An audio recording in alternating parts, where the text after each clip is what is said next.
জয় মা তারা। মা তারা অ্যাস্ট্রোলজি চ্যানেলের পক্ষ থেকে সকলকে জানাই আন্তরিক শুভেচ্ছা।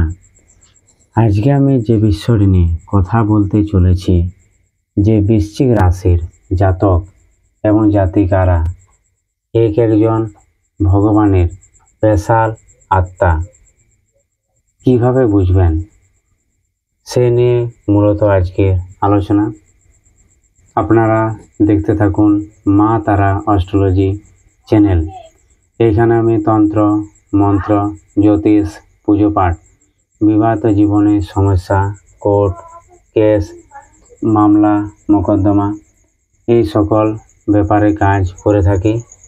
চাইলে আপনারা আমার সাথে সরাসরি যোগাযোগ করতে পারেন আমার স্ক্রিনে দেওয়া নাম্বারে। জয় মা তারা।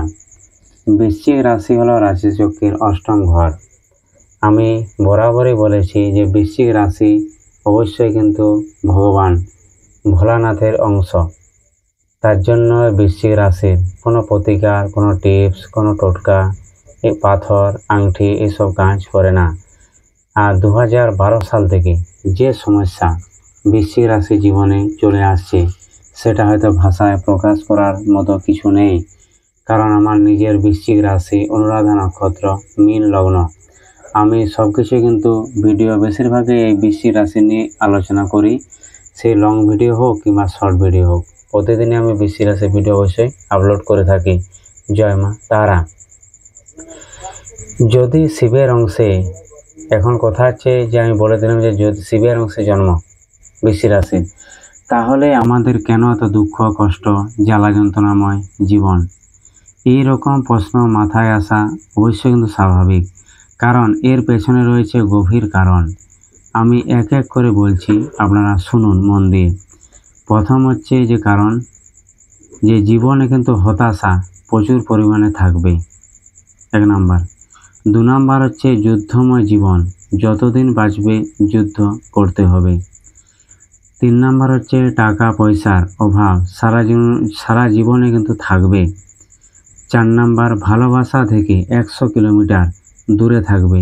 মানে এরা কাউকে ভালোবাসবে মন দিয়ে, কিন্তু প্রতিদিনে এরা কিন্তু পাবে না, ঠিক আছে? এবং কনফিডেন্স লেভেল দিন দিন কিন্তু কম হয়ে যাবে। নিজেকে সবসময় কনফিউজ লাগবে। জীবনে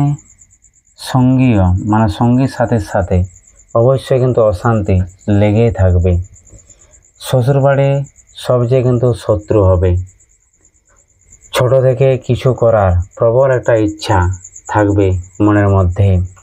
কারোর কাছে মাথা নত করা পছন্দ করবে না। অন্যায় দেখে সহ্য হবে না, প্রতিবাদ অবশ্যই করে ফেলবে। এর ফলে শত্রু বেশি, বন্ধু কম হবে।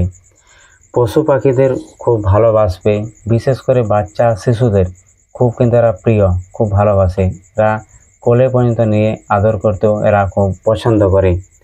সবসময় কোনো না কোনো সমস্যা আপনি ফেঁসে যাবেন, কিন্তু সেই সমস্যা থেকে দ্রুত বেরিয়েও কিন্তু আসবেন অবশ্যই কিন্তু। আর তারপরে লক্ষণ হচ্ছে